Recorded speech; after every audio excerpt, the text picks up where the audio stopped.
खतरा यहाँ पर सबसे बड़ा ये है कि हिजबुल्लाह एक्चुअली में हमास से ज़्यादा खतरनाक है और ज़्यादा पावरफुल है। इनके पास लाखों रॉकेट और मिसाइल हैं जो इसराइल में कहीं पर भी अटैक कर सकती हैं। ऊपर से ईरान के देश ने भी वार्निंग दी कि इसराइल को कि अगर इसराइल ग्राउंड इन्वेंशन करने की कोशिश करेगा गाजा पर, यानी अपनी आर्मी को गाजा के अंदर ग्राउंड पर भेजेगा, तो उसे और जगह से रिस्पांस देखने को मिल सकता है। यहाँ पर ये चीज नोट करने वाली है कि करीब 900 Indian troops Israel Lebanon border पर स्टेशन है।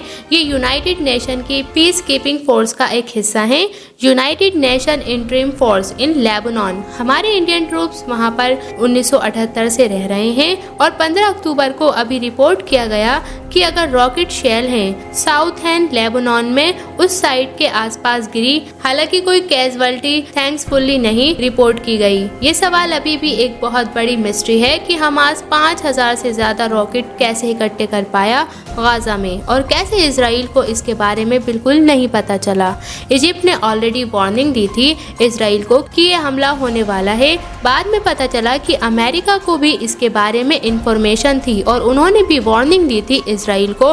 28 सितंबर का एक अपडेट था मल्टीपल स्ट्रीम ऑफ इंटेलिजेंस के द्वारा कि हमास रॉकेट अटैक कर सकता है बॉर्डर के अक्रॉस। 6 अक्टूबर को अटैक से एक दिन पहले अमेरिकन ऑफिशियल्स ने रिपोर्ट सर्कुलेट करी थी कि हमास के द्वारा अनयूजुअल एक्टिविटी देखने को मिल रही है। अटैक अब कभी भी हो सकता है।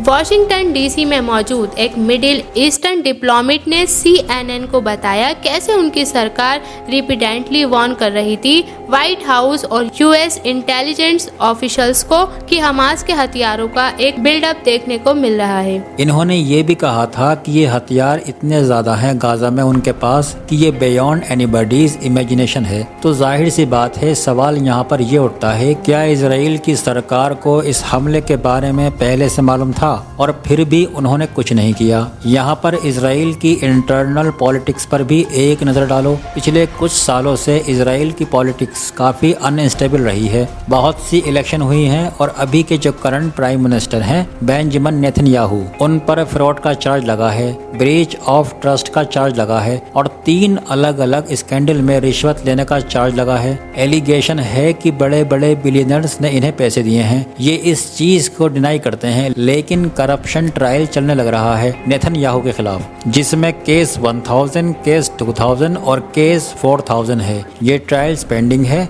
कैसे प्रधानमंत्री नेतन्याहू यहाँ पर जुडिशरी में अदला बदली करने की कोशिश कर रहे हैं, इस प्रोसेस को बदलने की कोशिश कर रहे हैं कि कैसे जजेस की सिलेक्शन होती है। इजराइल की जनता इस चीज को लेकर सड़क पर आ गई थी और पूरे देश भर में प्रोटेस्ट भी देखने को मिले थे कुछ टाइम पहले। यहाँ पर राहत इंदौरी की वही लाइनें याद आती हैं, सरहदों पर बहुत तनाव है क्या, कुछ पता करो चुनाव है क्या। जब से वार शुरू हुई है नेतन्याहू ने इमरजेंसी पावर का इस्तेमाल करके अपनी जगह बरकरार रखी है। अगर ये वार नहीं होती, उनके खिलाफ करप्शन ट्रायल चलता, तो क्या उन्हें अपनी प्रधानमंत्री की पोजीशन से नीचे उतरना पड़ता? ये भी एक सवाल है। इसके अलावा एक और आरोप है जो नेतन्याहू पर लगाया जा रहा है कि इन्होंने खुद हमास ग्रुप को बढ़ावा देने की कोशिश करी थी पास्ट में। एक तरफ थे इसराइल प्राइम मिनिस्टर येज़ेक रैबिन, इन्होंने बहुत कोशिश करी थी इसराइल फलस्तीन के बीच में शांति लाने की।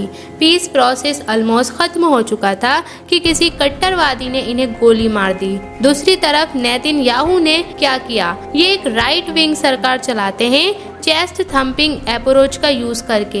इन्होंने सत्ता को गाजा स्ट्रिप पर वेस्ट बैंक के बीच में डिवाइड किया, जो असली में लेजिटिमेट प्लेस यूनियन अथॉरिटी है और पैलेस्टीनियन प्रेसिडेंट है, उन्हें इग्नोर किया और हमास के साथ इनडायरेक्ट नेगोशिएशन करने की कोशिश करी इजिप्ट के थ्रू। टेलीग्राफ के इस आर्टिकल को देखिए, how Benjamin Netanyahu empowered Hamas and Brock Israel, और ये वाला 18 अक्टूबर का आर्टिकल, ये तो टाइम ऑफ इजराइल की ही खबर है। 4 year Netanyahu propped up Hamas, now it's blown up in our face. इसमें लिखा है कि कई रिपोर्ट के मुताबिक नेतन्याहू ने खुद कहा था कि हमें ट्रांसफर ऑफ फंड्स करना चाहिए गाजा में, ताकि एक सेपरेशन बनाई जा सके वेस्ट बैंक में मौजूद फ़लस्तीन अथॉरिटी के बीच में और गाजा में मौजूद हमास के बीच में। अगर ये दरार बनी रहेगी तो फ़लस्तीन स्टेट कभी नहीं बन पाएगी। इनकी एक कट्टरवादी पॉलिटिकल पार्टी एक एक्सट्रीम राइट विंग पॉलिटिशियन में स्टेटमेंट कही थी 2015 में कि इजराइल की पॉलिसी है पैलेस्टीनियन अथॉरिटी को एक बर्डन की तरह ट्रीट करो और हमास को एक एसिड की तरह ट्रीट करो। इजरायली सरकार ने कतर से आने वाले करोड़ों रुपए के सूट केसेस को गाजा में इंटर करने दिया हमास को बेनिफिट पहुंचाने के लिए 2018 में। ये जो सारी बातें हम आपको बता रहे हैं हो सकता है आपको शॉकिंग लग रही हो, लेकिन इजराइल में ज़्यादातर आम जनता इन बातों के बारे में ऑलरेडी जानती है, क्योंकि थैंकफुली इजराइल का जो मीडिया है अभी भी आज़ाद है, सरकार की गोदी में नहीं बैठता। यही वजह है कि लेटेस्ट पोल के मुताबिक नेतन्याहू की जो अप्रूवल रेटिंग है वो बड़ी तेज़ी से नीचे गिरती जा रही है जब से वार शुरू हुई है।